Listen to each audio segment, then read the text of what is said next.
Welcome to the Nurse Mark Podcast, where we talk about everything health, happiness, cannabis. We'll delve into all aspects of what it means to live a powerful, healthy life. Everything from exercise to nutrition to mindfulness, and how to use cannabis as a means to alleviate some of the most common health issues we face. My motivation and passion come from the fact that I personally had to explore all these areas to deal with lifelong depression and mood disorder. For me, it's personal. So sit back, relax, and enjoy. Hey, everyone. Welcome to the Nurse Mark Podcast with your host, Nurse Mark. This week, I have as a guest, Rye Russell. Now, Rye's got a really cool story. He's the host of WeedBudz Radio, a really cool podcast in the cannabis space. But he transitioned from another pretty cool job. He was running a drive-in movie theater in Saco, Maine. And it really wasn't doing that well, and he turned it around. Then he figured out he didn't want to do that the rest of his life. And he was searching, and he found cannabis. And it's really cool to hear the story about how he actually got where he is today and what's going on in his world. So sit back, relax, and enjoy. Hey, folks, Nurse Mark here, Nurse Mark Podcast with my guest today, Rye Russell from WeedBudz Radio. Hello. Hello, Rye. Welcome to the show. Glad you could be here. Thank you so much for having me. It's an honor. You know, it's an honor to have you here, and we are going to have a conversation. So let's talk about it. So, man, I did a little bit of background on you, and I am always fascinated to talk about where people came from before they got into this crazy world of cannabis. And I saw that you, this is great, folks, you actually owned a drive-in movie theater. Now, hold on. For those people who don't know what a drive-in movie theater is, because, you know, there may be some folks who don't know, that's where you get in your car with the rest of your people, friends or family, and you actually drive to typically a field or a big parking lot with a huge movie screen, and then you sit in the car and you party and you have fun and you watch a movie. Now, right, you know, in my age demographic, the drive-in movie theater was a fabulous place to have all sorts of adventures. Dude, how did you get into that business? And then we'll talk about how you get into this business. It's crazy. It's so dumb. Let's just be transparent. We'll go straight from the beginning of how that happened. Yeah. I was in college and I was hungry. I knew what I wanted to study. I knew that I was fascinated in business, but I still was trying to figure out where. I knew that I didn't necessarily want to be an accountant behind the desk. I knew that I had a tendency to have a natural ability to talk and communicate and network. And all of that kind of led me down sales and marketing in school. And I was studying that, but I was also frustrated because of the traditional education system. All of the prerequisites you take, you took them freshman year through senior year of high school. And when I got to college, I was amped and I was ready to study something that was going to be impactful. And I was disappointed. Mind you, I have a really great relationship with that university and have spoken about entrepreneurship there since. And they've been very supportive of my decisions. And I was looking for something. My parents knew I was looking for something. And growing up, my family would take us to the drive-in. And I remember it as going into a different world. And whatever, kids are so much more aware, I think, than parents realize. Totally. And as much as our parents try to kind of shield us from life, kids know. And so I always was very aware that the time that we were at the drive-in was their escape from all stress and worry. And it always stuck with me. Really, I'm thinking now of just very impactful moments I had with my family. And my favorite was we went to go see The Perfect Storm when that came out. Good New England. Good movie. We were in the family van and it was storming out, raining, lightning. And here you are watching The Perfect Storm. It was the perfect storm of experiences, and it felt four-dimensional, but so organic and so real. And it was something that here I am, 30 years old, and I was probably 10 and my sister was 3. And so I just really remembered that. And my dad, it was my 21st birthday. And while I, should have probably been a little bit more fun, rather, I got a text message from my dad when I was with my friends. Hey, that drive-in we used to go to is shutting down. You should reach out to the owners and see if there's something you can do. I'm looking for internships. I'm looking for that real world experience to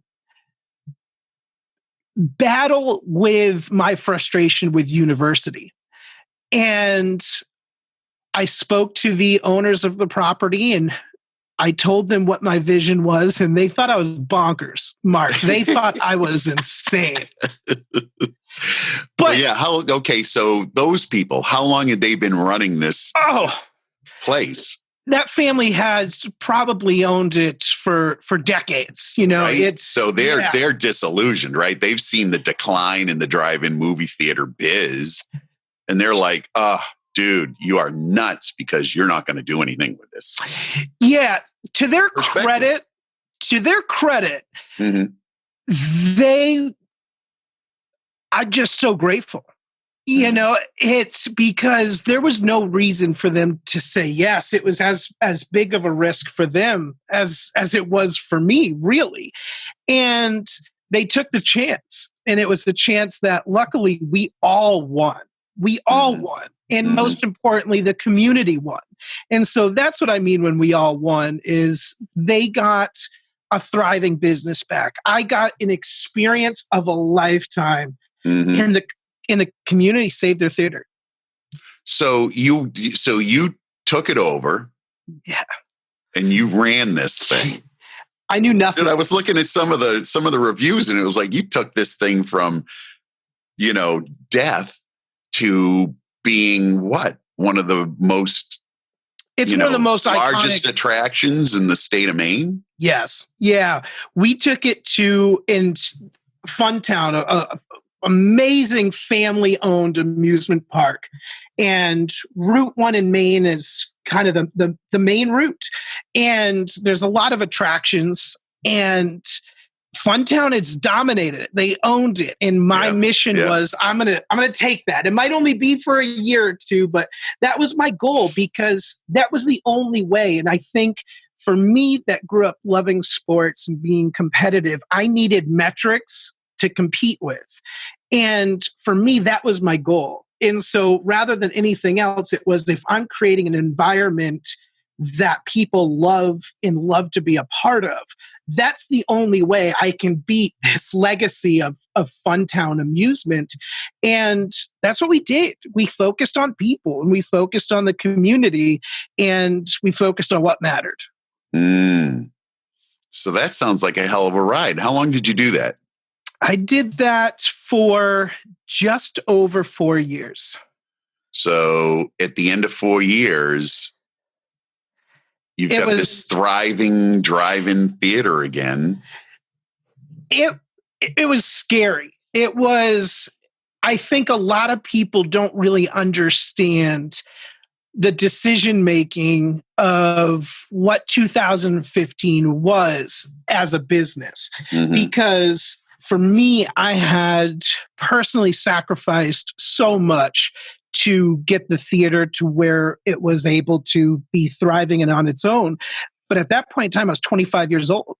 And I knew that my nightmare was the parallel of that lighthouse operator, of just, I'm going to grow old and I'm going to live in a lighthouse.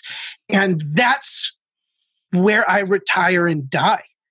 And it sounds like a really paranoid thing to think about at 25 years old, but that's what it was, and it tortured me. Well, kudos to you for having that at 25. I had a tech company for 30 years that I founded, and my brother was my partner, and we couldn't be any more different. I mean, he is the techie guy who loves that stuff, lives and breathes it. He will actually die at his desk, and he will be a happy man, right? He's the lighthouse keeper. Mm-hmm. Me, for the last 10 years that I was in that business, I ended up selling it to him at the end of 2017. For the last 10 years of that business, I hated it. Yeah. Still successful, still pushed through, but I couldn't see myself being that lighthouse keeper. I couldn't. It's scary. And it was so hard because I put so much into it. And long story short, the kind of pinnacle of drive-in destruction was the transition to digital. It's a very rational transition when you understand that a feature-length film came on reels, and there was multiple reels, almost 50 to 75 pounds a box, and that Huge. needs to be shipped thousands of theaters across the country. And now you can ship a hard drive for $10. It was a very necessary transition for the industry, but a small business owner, and especially drive-ins that are seasonal, it was impossible. And so we did some fundraising. We had a very strong marketing and advertising campaign, very community-driven, and it was widely successful. And that rolled things, and it got the attention of the advertising firm for the Honda Motor Company. And ultimately, there was a social media contest, and the top 5 drive-ins would receive a digital projector. We worked so hard. The entire community worked so hard. You could vote by phone, you could vote online.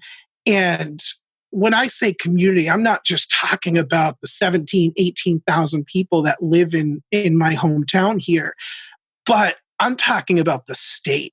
This was way bigger than me and my hometown. This was about New England. This was an opportunity for New England to win again against this very small theater with some big theaters. In Texas, their hometown could be 7 times the population of what we had. Yeah.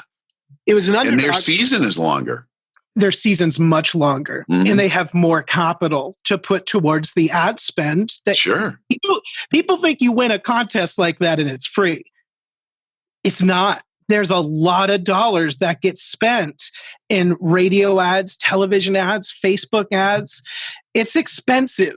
And we needed to win because spending $20,000 to $30,000 still was a 50% savings on the ultimate cost. Wow. And we did it. And it was people. I remember when the campaign ended, there was a lot of conversation about the contest being fixed or what have you. Because there always is. There's always a sore loser, man. Always. Because we were so small that I understood it didn't make sense. But what we understood was the power of social media and amplification. And so we happened to be, our campaign got their attention. So we were one of the multiple theaters that were featured in their campaign. But when you're, kind of the loudest drive-in movie theater in the country, social media wise, you get it, right? And you see it now, oh, that influencer got this because of X. They made it really fair. And at the end of the day, we won. And so for me, I did one more season. I stayed there because I felt like I had to. I felt like I owed it to everybody to do that one more year, even though in my mind, I was done after we got that projector. I did my job. I saved it. You pushed it over the edge. But that's good. You're right, because you had put in this campaign and you got the community tied together. It would have been horrible for you to say, hey, thanks, everybody. Now I'm out. Yeah, it would have looked really bad. And even though those that knew that the time was coming. And I did it for one more year, and it was a treacherous year. It just, every day is this what I want to do for the rest of my life? Every day. And there were things that came into play between me as the business owner and the landlord owners. And it just came down to, it was time. It was time for them to find something more permanent. They couldn't know if, I'm year to year, right? It's like Tom Brady can't do this to New England. It was just time. And I'm so grateful to the community, because what they don't understand is what we're going to talk about in cannabis. I would not have the confidence or the know-how to do it if I didn't start there. Right. And I got to give kudos to the university that I was at, because when it was time for me to be done, they knew it. And it was the scariest day of my life when I had to take a public speaking class. And at that point in time, I said, this is all I've been doing. This is all I've been doing. Is there any way that I can get credit for this? And ultimately, I was frustrated, and I went down to the dean and I spoke to a couple of my advisors, and every single one of them, there's a reason they're still my advisors today in life, is because every single one of them told me to fill out that withdrawal form, and university will always be there. And it changed my life, Mark. If it wasn't for them, that's teaching, in my opinion.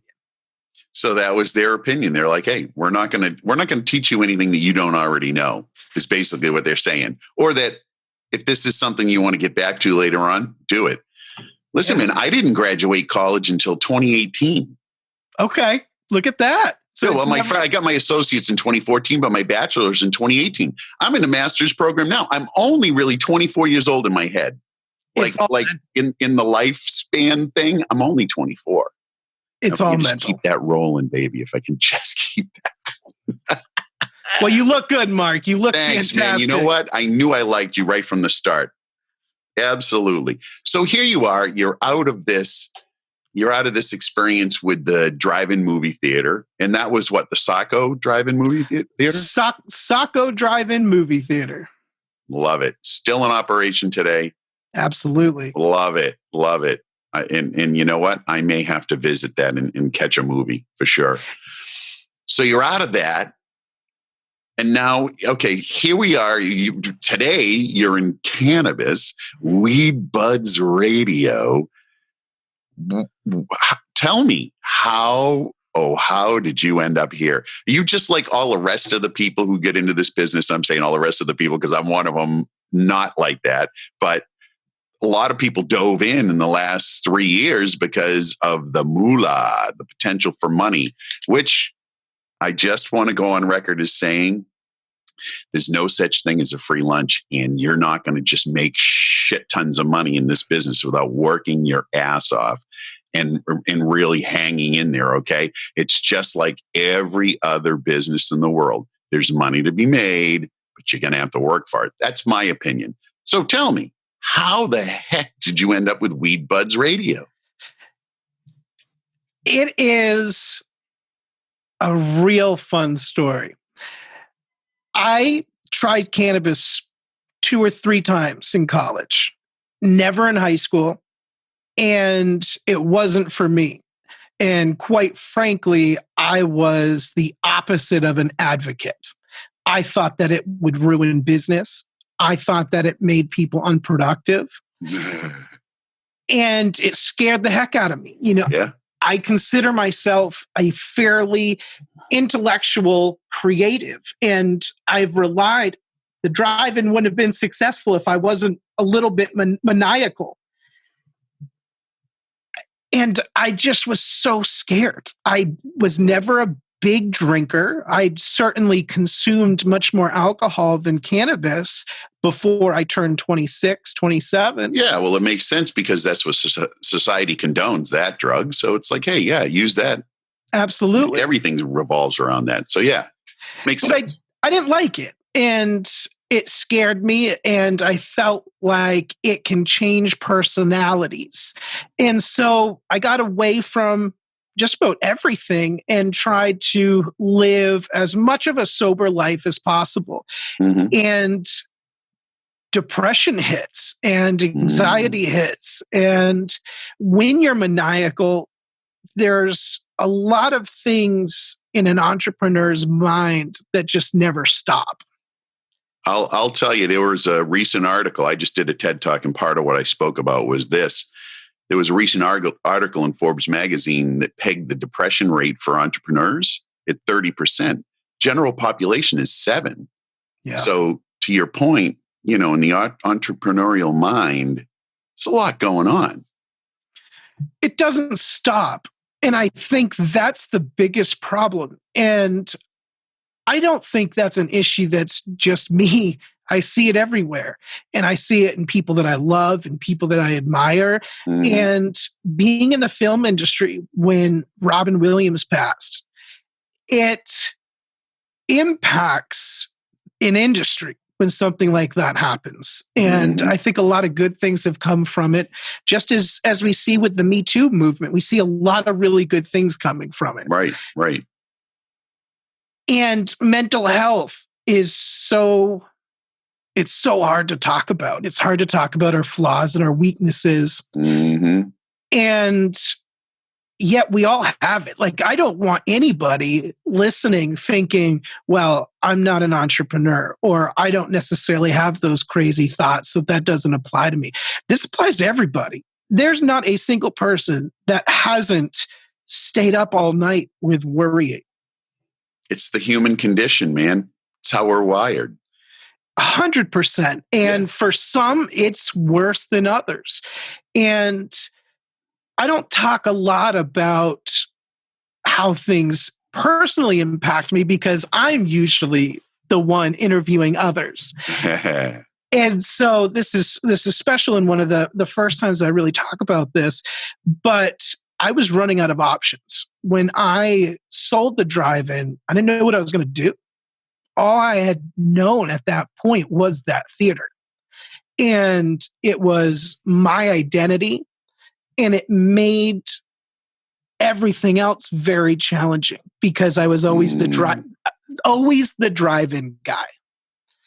And I wanted to do more. I had a consulting agency that was really picking up steam. We were writing great social campaigns for clients, but it was all leveraged on me being the drive-in guy. And that's a lot of pressure when you don't know how to handle it. Mm. And when I was 24 years old, I didn't know how to handle it. And another thing for me, I was one of the youngest 40 under 40 award recipients in Maine. And it was something that when that came out, that was on my goal list to hit by 30. And there was so much doubt in my mind with an accolade like that of, well, if I can do this at 22, then what do I need to accomplish before I'm 30? Mm. And that's a lot of pressure. That is. And all of those things for me really weighed. And no matter what I did, I tried to work a regular job. So I had okay, nothing's reliant on me. I'm just going to do this job. And then you get more responsibility, right? If you have that mentality and you have that mindset of if you're going to do it, you want to be the best at it. Just going to happen. And so you get into the same cycle. And so I'm going to therapy. I'm at that point of self-awareness that things are bad. Mm-hmm. And so I do the recommendations. I follow the instructions. And it was worse. And for somebody that's productive and wants to be productive and wants to be on fire, when you start taking some of these sleep aids and some of these antidepressants, don't tell me that it's better than some of these other medications that you build a tolerance to, because trust me, you build a tolerance to no matter what you put into your body. It's just part of the drug realm. I'm currently in the School of Pharmacy at University of Maryland. So we do a lot of deep dives on drug development and tolerance and that kind of stuff. And you're right. And having personal experience is probably not a psychotropic medication that you can name that I haven't actually been prescribed at one time or another in the last 25 years. So, you're preaching to the choir, man. I've been down the same road. Well, and that entrepreneurial mindset, when you go to therapy, right, it's almost an excuse and a rationale of, well, the way your mind works is XYZ. Cool. But what you're doing to me, and I don't want to say doing to me, right? It's a collaborative effort. I'm participating. Oh, yeah. Just so desperate. And you take more and more and more to the point where you're not sleeping. You're now trying to put yourself to sleep, but also you're forcing yourself to stay awake because you're looking at the clock that you have an hour left of sleep, 45 minutes left of sleep. And that's when you actually start to get really tired and feel like you could sleep is an hour before you're going to get up. 100%. I don't know if anybody else has had that other than you and I. I can guarantee it. Absolutely. Totally. And it was getting to the point where I'm taking those medications and now adding Benadryl. Okay, Benadryl's not that big of a deal. We'll add 1, then we add 2, then we add 3. It's another drug, man. It's there's consequences for it, And I talked to my doctors and I said, I can't do this. And when I say that these things made depression worse, I mean, they made me a shell of who I was. They made me a zombie. And there's a lot of self-hatred when you're not authentically you. Yes. And those are the dark places that worry me way more than what the drugs are doing to my brain. Because what your brain does to itself is one of the scariest things. Mm-hmm. Long story short, I needed an alternative quick. I was vomiting every morning. It was acid reflux. It was stress. It was anxiety. It was all of these other things. It's everything. It's everything. It's all of it combined with these chemicals that weren't solving the problem. They weren't even masking it to the point that... Isn't it amazing, the human brain? Isn't it amazing how far off you can get when you start to just add these little things and you get down this path where, holy cow, you're just not operating. It's scary. You're just not operating well at all. So you're at this point and you're not feeling good about life at all. No, I'm not sleeping and I'm very unproductive and there's a lot of things going on. And a friend of mine kept dropping the smoke the weed, smoke some weed. Come on. Let's you're like, dope. You're a stoner, dude. Come on. And that's what did it for me, is that I never would have known. Really? It was being recommended to me by a good friend. Yeah. That I played basketball with, we went to the gym with, and he was the one that recommended it to me. And I said, no way, thanks though. And through just the building of our relationship, the education piece said it. He would tell me things. I would research it to contradict him. And we would have dialogue about it. Finally got to the point where what's worse than where I'm at right now? Right. And what's the harm? And I couldn't debate that. And so super safe. We went, I smoked probably 2 or 3 inhalations, and we walked upstairs and we played video games. He just sat with me. I had a gallon of water next to me, and we played video games until I couldn't really, I was so conscious and aware of what's going on because I was so nervous that I was like, all right, we're just going to have to wait. And I slept for about 7.5 hours total, 6 hours almost straight. Now, when was the last time before that you actually had a good chunk of sleep?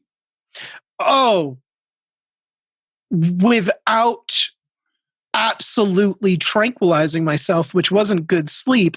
No, it's never good sleep. I hadn't slept like that since I was probably in high school. No kidding.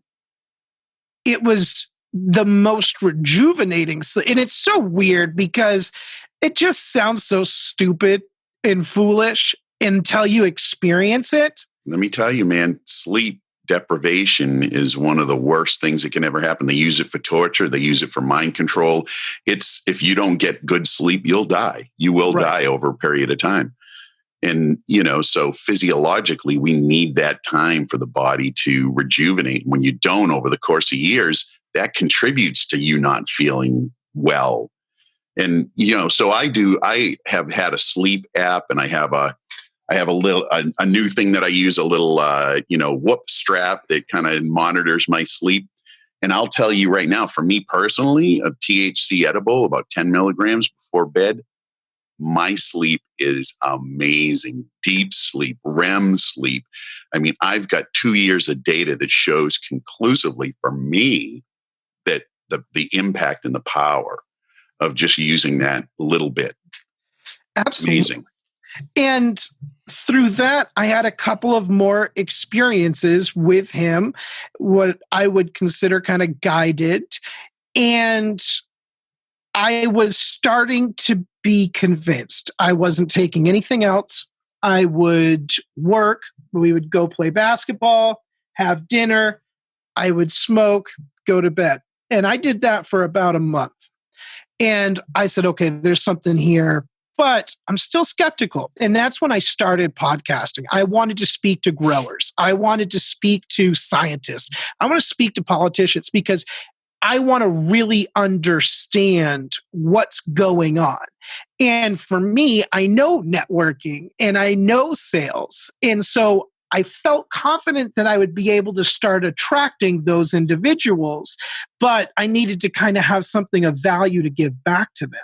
And I felt like the podcast, depending on the conversation, right? I'm going into this super objective with a little bit of skepticism, but if it's good content, then they'll want to share it and provide some credibility to their audience because the cannabis industry is so hard to market and advertise. And I felt like this might be a way of, well, you're educating me, I can provide something value back to you.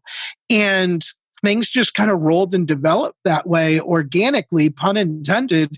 But the more guests you have, you get some access to their audience if you build trust and they identify with you. And so that kind of built up why we transitioned WeedBudz to where it is today. And it's that very objective component I think is missing so often, is that when people talk about cannabis, they either only want to talk negatives or they only want to talk about positives. And for me, this was an opportunity to just understand, just comprehend. And while I'm getting something from this, I started sharing that. And that's how the podcast really came to be, was that same thing kind of bringing things back full circle, is about the community building and relationships, why the drive-in was successful, and all of those lighthouse keeper scares and nightmares that I had went away because I found my job. It's to build community and to build relationships and experiences. And that is how I went from a drive-in owner into the industry. That is an amazing story. So there's a personal component to it. And Rye, honestly, I do a lot of interviews. And my, podcast is Health, Happiness, Cannabis. So I bring in mental health providers. I bring in other genres within the health and happiness and cannabis. And so I feel like this podcast is pretty objective too, because I have people on that are from the medical side of things and medical cannabis. And so we talk about some of the things that we don't know about cannabis and some of the things that you need to be aware of if you're going to be using cannabis as sort of a holistic, healthy product, right? Because there are concerns you need to, be concerned with some things. So it's really cool to hear that you have sort of a similar thing where it was you got introduced to it and it solved the problem for you. And then you became this passionate advocate. And that's what I hear from most people that come on the on the show. Right. I think what we found with WeedBudz was a lot of what you're saying, Mark, is that I talk about it a lot. People that are doing something really, really well, and they are an expert at it, it's needed in the cannabis industry. So if you see cannabis, and you mentioned it earlier, people see this green rush in an opportunity to make money. Trust me, as an entrepreneur, I felt and thought the same thing. However, why I love this industry is because the competitive nature and the collaboration of it is, if you are not authentically fit for that role, you don't make it. Right. You'll never make it. You see it all of the time. And the reason why my position in the cannabis industry is my position in the cannabis industry is because that's who I am. And that's what I was good at and what I've done. And it was so hard for me to embrace and understand that role. When I ran the Saco Drive-In, I was accidentally the entrepreneur behind it. I was the sales and community leader. Yes. Of it. And media. And when I was looking at where's my place in the cannabis industry, organically, the podcast was it was working. And so I said, I'm looking at all of these ways to capitalize on the cannabis industry when I'm doing the very best thing that I should be doing, which is being in media, helping educate others and bring the real successful people, the ones that were authentically true to their expertise, bring them to the forefront, because that's the only way we're going to battle the stigma with cannabis is authenticity and showcasing that there's so much more. We've been talking about it in media for years. Bring the people behind the brand to the audience. And that's WeedBudz. We're in this together. The CEO of this large cannabis company and the consumer need a place to connect and to understand each other. And that's our third E, and that's empathy. Just everybody understanding that we are all in our place. And that's the way that it should be. And we just need to support each other. I think that's what I love most about this industry, is that there is that component of empathy, right? Even if you're coming at it from a purely entrepreneurial standpoint, you can't help but be empathetic once you understand what the potential is, for the plant itself and how it can benefit people. So it's sort of, you get into this business maybe with that entrepreneurial mindset, and then you find out, oh, there's a whole lot more to it. I can really have an impact. For me, when I got rid of that last business in the last 10 years, was similar to what you said. I wanted to do more. I wanted to make more of an impact. So I got this nursing degree and I had no idea what I was going to do with it. And then I got introduced to cannabis, and I was not a cannabis advocate. I was an agnostic. I didn't do it, but I didn't give a shit if you did. Right. Right. But then I got introduced to it in a different way. And I used it personally with my depression and my sleep problems. And then that was it. Then I had to do a deep dive. The problem for me is that, I have a CBD products line. And when I first got into the CBD biz 2 years ago, there were a lot of people who were saying a lot of stuff, and I couldn't verify any of it. And I couldn't do this in my last business, and I could not do this in the cannabis biz.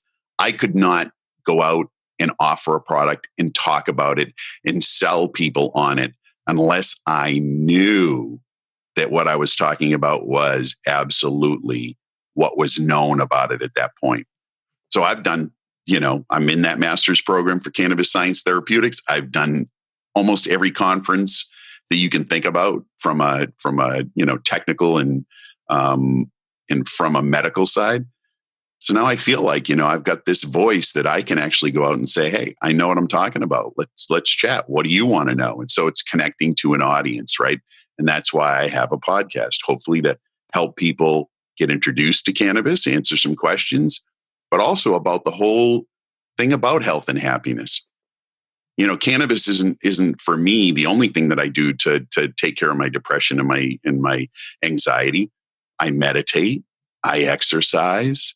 I do specific things in addition to cannabis that create this amazing life that I have, right? Depression-free, medication-free. Life is good, right? And here you are. You have to approach it in the way that you mentioned it, though. You have to approach it from the entire existence because, yes, your sleep is one pillar, but your well-being is so much more than if you have a cough or the sniffles. Yeah. And I had a naturopath on my show a while ago, and I was so fascinated with what her approach was because it's about everything. And then where does cannabis fit into your life? So she wants to work with you and focus on your mind and your body and soul. And then let's layer this on. And I thought, again, going back to that authenticity, Mark, is that here it is. This is the real type of conversation we should have. Yes. Because she's not selling you the cannabis. No. Wellness. She's selling you the wellness, and then the cannabis will fit if it fits. But she mentioned, I've had people that just needed to cut the soda out. That's it. They don't need CBD. They just need to cut the soda out. And so everybody needs to find what works for them. And again, going back to the empathy, we cannot just impose our social media will onto people and tell them what's good for them. You can't. No. You can't. I told you. Everybody's got, is a different circumstance, man. Yeah, There's 8 billion realities in the world. This is so accurate. And we had talked about it. I was telling you a joke the other day. I was looking at my social media a couple of weeks ago, and I said, man, I know the best political consultants in the world. They are strategists. They're brilliant. And then the coronavirus happens, and I say, you know what? Now I have all of these medical professionals. So again, going back to the authenticity, I think it's important that we stay in our lane and we focus on what our level of expertise is. But again, we're all in it together, and we're in everything together. And for me, making the leap into the cannabis industry, I looked up to a bunch of the entrepreneurs, right? Because if I'm going to make this leap, I need to understand really every component. And that's how I kind of do everything, is I want to understand everything and jump in. And I was at a large entrepreneurship conference, and there was a cannabis entrepreneur, and I looked up to him and really loved everything that he was about. And I was a little nervous, and I waited for his presentation to be done, and I ran over to him and I just said, my name's Rye. I put my hand out, and without missing a beat, just goes in, grabs me, goes in for a hug. And I knew instantly that's what this industry is about. It is about just doing this together. Yeah. Yeah. But I'll tell you what, there are people getting into the business today who are true, publicly traded business people who are starting these new ventures in the cannabis space. And it's going to be just about the money. That's all I believe so. Focused on. I see it. I talk to them all the time. Yep. I have conversations with them all the time because I run in different entrepreneurial communities because of, where I've been in the past and my memberships of different groups. And so I have access to, sort of that crowd, and, they're getting into it. And that, I don't know, that kind of concerns me because, it's been mom and pop for a while, and really groundbreaking, and people who have really, have sacrificed to get the industry to where it is. And they're going to be left in the dust by the wayside. Do you know what I mean? I think it's something that we should be concerned about. And if you look at policy around the country, I think that there are some measures being put in place to protect that. We hope. We hope, correct. One of the things that interests me so much about looking and evaluating the cannabis industry is it's an industry like anything else. It's just a newer one. Right. And when I look at the film industry, right, my most intimate knowledge of industry is in film. There are so many ways to build a business in the film industry. Being an independent producer, being an independent actor, being an agency producer or actor, shipping film to or from a retail to warehouse. And then you have the product. There's so many layers. And when I look at the cannabis industry, we have to have all of those layers. We're going to need logistics. We're going to need packaging. We're going to need all of these things. Of course. And I think going back to the authenticity piece of this industry, right? Something the film industry does not have. There's players that have it. But someday we'll go into way more depth on the film industry than anybody wants to talk about. We can avoid those issues in this industry. We have to do them now, though. And we have to. Yeah, it has to be in place now. You're right. Now's the time. I still feel like this is a sort of the formulation period, right? This is a period where we're going to go through some trials and tribulations and try things out, and then, figure out what's going to work best. But, things change. And I find it exciting, man. I don't know about you, but in the last 2 years, I have had to pivot more times. Although, to be fair, that tech business that I ran that 30 years, I had to reinvent that company every 2 years because technology changed, right? So I got good at pivoting. But this is crazy.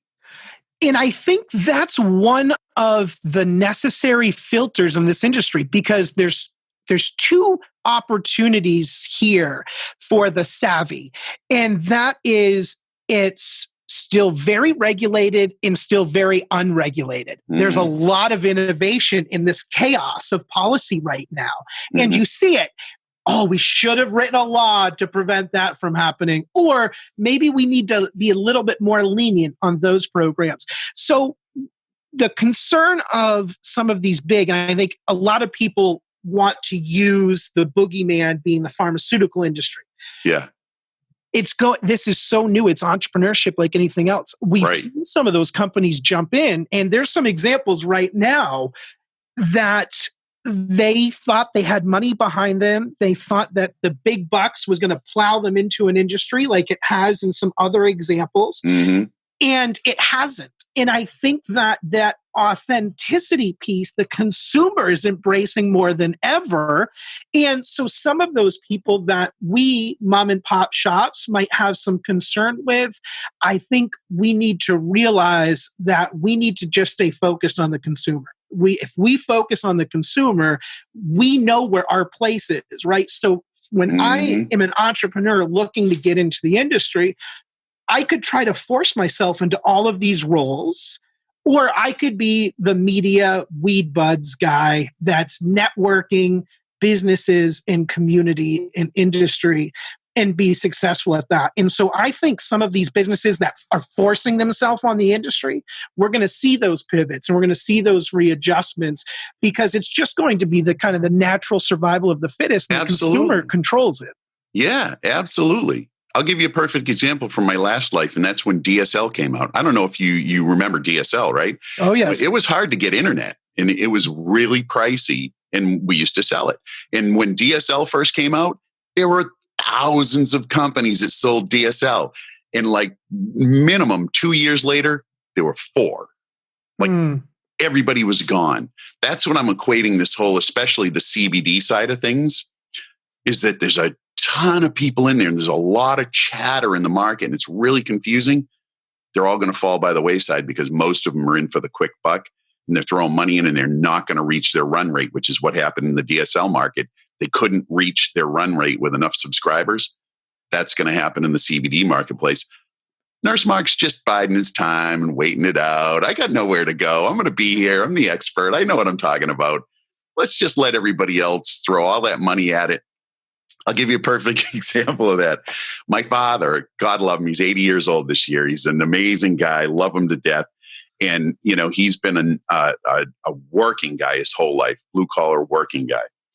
And so when I got into the CBD space and Martha Stewart and Snoop announced that they were in the CBD space, he's like, "Oh my God, Mark, aren't you worried that they're just going to, like, you're never going to get in the market?" I said, "Dad, I couldn't be happier because they're going to spend so much money on marketing their product and creating public awareness that I'm just going to step into that and go in the flow with them. And I'm going to be authentic, to your point, authentic with my product and what I know, and everything's going to be fine." Right. Let them spend their money. Yeah. Well, Mark, I've seen so many examples of that in the last couple of weeks with CBD companies. These large funded CBD firms are finding some of their vulnerability points. Yeah. And you're seeing a lot of the more independent, more batch, more smaller scale companies winning. I did an interview where somebody asked me to compare this industry to the others. And I said, exactly. It's the same as any other industry. But you want a cool title. It's the craft brew industry. It is. That's exactly what just came to mind. When you were talking about, when you said it, I'm like, it's the craft brew. Yes.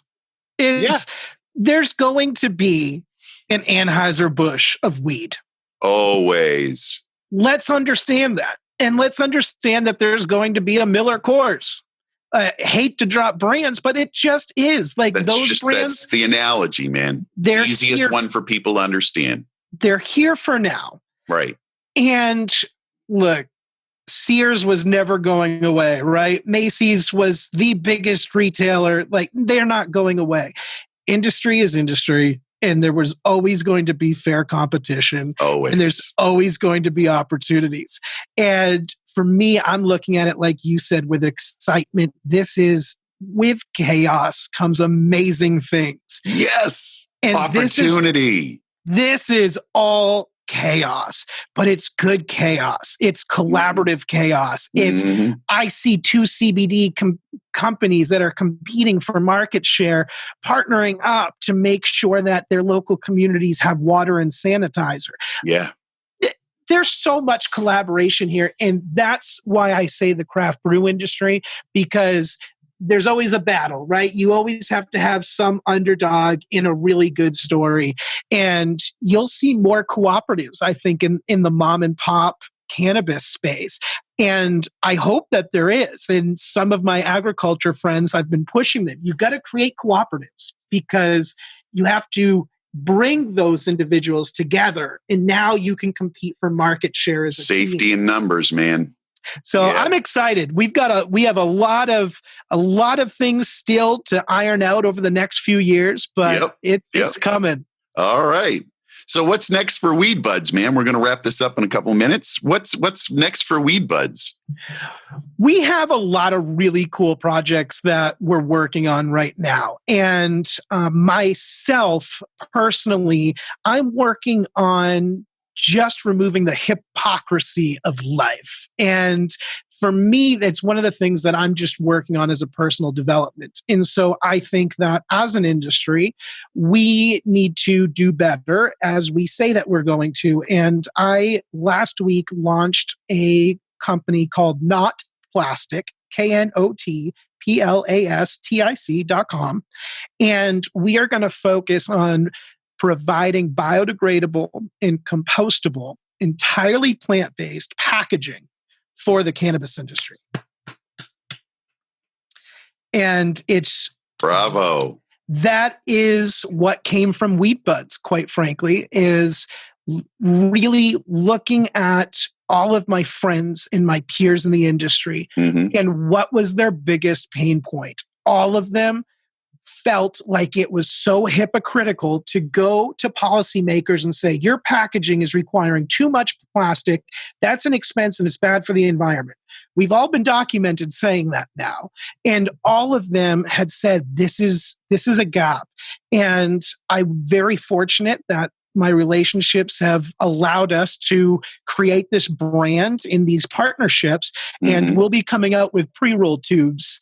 And that's going to be our first cannabis SKU. Beautiful. Yes. Exciting, man. See, an ancillary business opportunity out of this thing that you started with WeedBudz. Absolutely. Amazing. Amazing. All right. So we're going to have your contact info up on the show notes, wherever people consume this podcast. You'll be able to get your contact info. Do you want to share any contact info right now so the listeners can maybe reach out as they're driving down the road? I love when people reach out. So I'm always on Instagram at WeedBudz Rye. That's WeedZBudz Rye. And email me. It's rye@weedbuds.com. And I love conversations. I love collaborating. And I welcome any of your audience to reach out and just say hello. Yeah, man. Awesome. Okay, so I do this thing called Deep Questions with Nurse Mark, and I've been picking sort of some two primary ones that I've been using as of late. And I think with you, dude, I want to use, what is your most treasured memory? Whew. Let that just sit for a bit. It's a tough one. I know it. It's right here. Obviously, I mentioned one of them earlier, being at the drive-in with my family. But my most treasured memory is just my relationship with my grandparents. Yeah, man. Yeah. That's it. Yeah. I miss my grandparents today. I know they're here with me. Yes. Both sides were both very different and amazing. Yeah. Leaders. Yeah. Yeah. Taught me stuff that I use every day today. Absolutely. Awesome, man. That was great. All right, folks. Thanks for listening in. This is Nurse Mark saying that's a wrap. Well, folks, that's a wrap. Thanks for listening to another episode of the Nurse Mark podcast. It was really cool to chat with Rye and see that he's another cannabis entrepreneur and somebody else in the space who came through with a personal experience of the power of cannabis. And it was really cool to hear about his entrepreneurial journey too, how he wasn't satisfied with what he was getting for information and training at college, at university, got into the entrepreneurial landscape by running a drive-in movie theater, which I can guarantee he's the only one I know that has run a drive-in movie theater, and probably one of the only people you'll ever know.